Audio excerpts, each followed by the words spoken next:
Previously on Amazed by the Quran. In this ayah, Allah uses the word ثُمَّ اسْتَوَى إِلَى السَّمَاءِ فَسَوَّهُنَّ سَبْعَ سَمَاوَاتٍ. Something amazing about the word sama.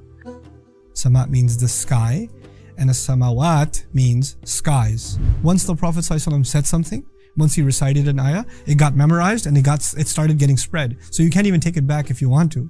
You can't. Imagine a word being spread this way that cannot even be taken back. And yet, centuries later, a millennium and a half later, we're looking at the microscopic precision in every single word.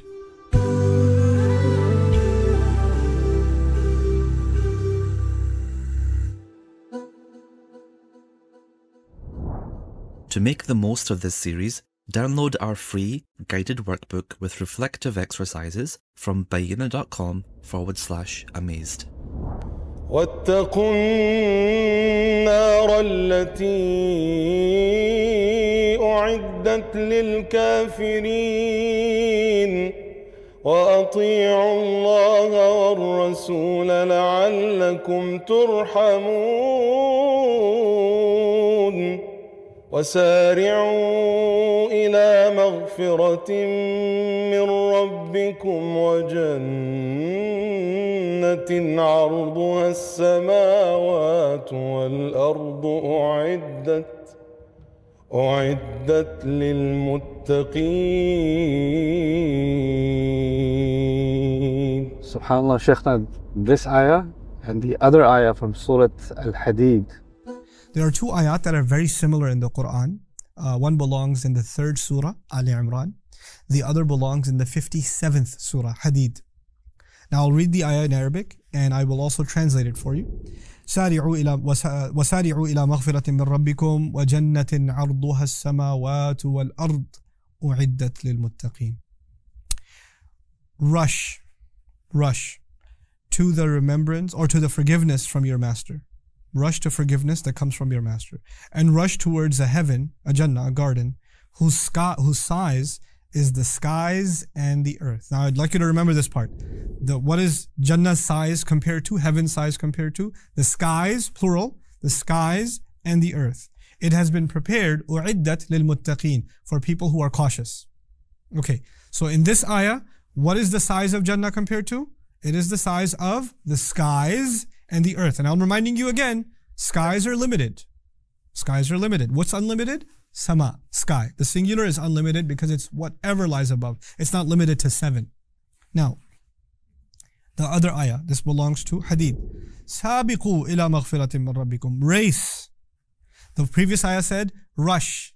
This one says race to forgiveness from your master.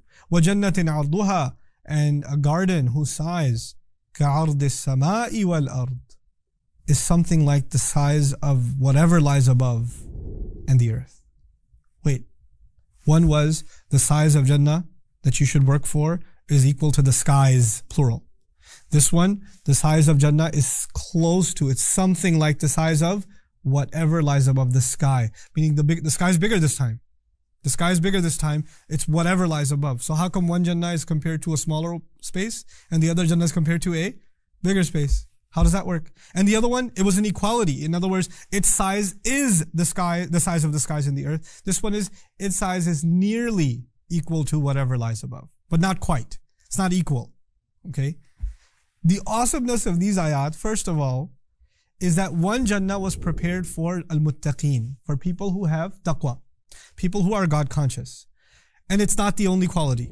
الَّذِينَ يُنْفِقُونَ فِي السَّرَّاءِ وَالضَّرَّاءِ, the people of God consciousness who spend when it's easy and when it's difficult. وَالْكَاظِمِينَ الْغَيْظَ, and people who suppress their anger. وَالْعَافِينَ عَنِ النَّاسِ, and people who pardon others lovingly.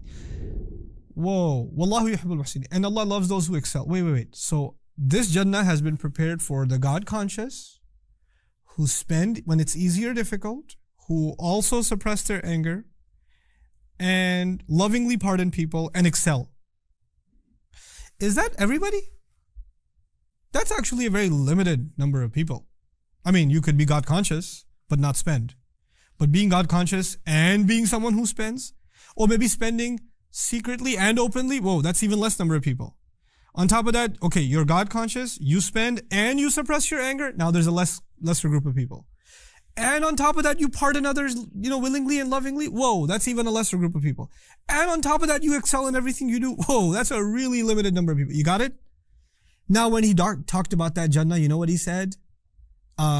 Its Jannah is actually lesser in size because you don't need that much space for those lesser people. It actually restricts the population that will enter that Jannah. So samawat, the skies. But the second Jannah, he said that it can be compared to a much larger sky. The sky, everything that lies above, it's much bigger. So I ask myself, wait, so the second Jannah is being compared to much bigger real estate. If it's more real estate, it means there's got to be more people in it. So who is this Jannah prepared for? Listen to this carefully. He says, أُعِدَّتْ لِلَّذِينَ آمَنُوا بِاللَّهِ وَرُسُولِهِ. It has been prepared for those who believed in Allah and any or all of His messengers. No other condition. No other condition. Compare the conditions in the first Jannah, and what do you find? People that are already awesome because they're muttaqeen. Then they're super awesome on top of that because they spend and they're charitable. When it's easy and when it's hard. When it's open or private or public. Then on top of that, they forgive and they suppress their, oh my God, these are amazing people. They have special real estate. But much wider doors of heaven have been opened. And the only condition God places on these people is, so long as you believe in Allah and His messengers. Look at the word messengers. Because you know what that does? That opens the door to everybody, from Adam alayhi salam to now, anybody who believed in any messenger. It's so broad. Now, when you appreciate that, then you start realizing that Allah has actually opened the gates of Jannah pretty wide in this next ayah. Like it seemed when you just study the ayah of Ali Imran that the gates are open for a limited group. But in this ayah, the gates are open far and wide, so wide open. That's a huge favor from Allah, isn't it? In other words, what I'm trying to get at to you is in the ayah of Ali Imran, Allah has given us requirements for heaven, but in the ayah of Hadid, Allah has done us a favor like nowhere else. A much bigger favor. Look at the perfection of Allah's speech. Something He says in Hadid, He does not say in Ali Imran. He says, ذَلِكَ فَضْلُ اللَّهِ يُؤْتِيهِ مَنْ يَشَاءُ وَاللَّهُ ذُو الْفَضْلِ الْعَظِيمِ. That is the favor of Allah. He gives it to whoever He wants. And Allah possesses the ultimate favor. The ayah in which He did humanity a bigger favor by not putting hard restrictions on heaven. He ended the ayah by saying, that's the favor I give, and I can give whatever favor I want. I possess all the favors. Because human beings hear that ayah say, no, but you should put more conditions on people. You should have more restrictions. You shouldn't just give them, you shouldn't just tell them this part. There should be more things that are said, and they pray and they do this and they do this. And I'm not saying you shouldn't do any of those things, but Allah is opening that door because He wants to give hope. You know what I'm reminded of? I'm reminded of a famous saying of the Prophet ﷺ, famous incident in the life of the Prophet ﷺ. A guy comes to the Prophet ﷺ and says, "Ubayyi'uka ala salatayn." It's so awesome. He says, I'm ready to pledge my allegiance to you. Pledging your allegiance to the Prophet means accepting Islam. I'm ready to pledge my allegiance to you for 2 prayers. How many prayers was supposed to pray? 5. Companions are sitting in his company. Homeboy shows up and says, I'm ready to be Muslim, but I ain't going to give you more than 2. The Prophet ﷺ says, that's fine, pledge your allegiance. The companions are in shock, like, 5 is a pretty big deal. You're not supposed to, how did you let that go? And the guy went off happy, got it. Rasulullah ﷺ described to them that once he tastes the sweetness of prayer, he'll come to 5 himself. When you start worrying about controlling how people will grow, Allah has a plan for how people will grow. Allah in this ayah says, just believe in Allah and His Messenger. And when that faith enters your heart, how that will grow into good deeds is natural. You don't have to restrict that.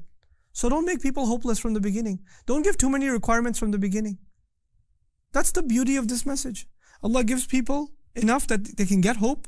And once they have hope, they can improve themselves and they hold themselves more responsible. Then they grow more. Then they hold themselves more responsible. Instead of Allah burdening everything on them from the beginning, let them grow and mature so they can carry burdens on their own. This is the beauty of our religion. Just between these two ayat, how Allah opens the doors to Jannah. May Allah Azza wa Jal enter us into the highest levels of Jannah and allow us to enter through those wonderful gates. Barakallahu wa lakum. Wassalamu alaikum wa rahmatullahi wa barakatuh.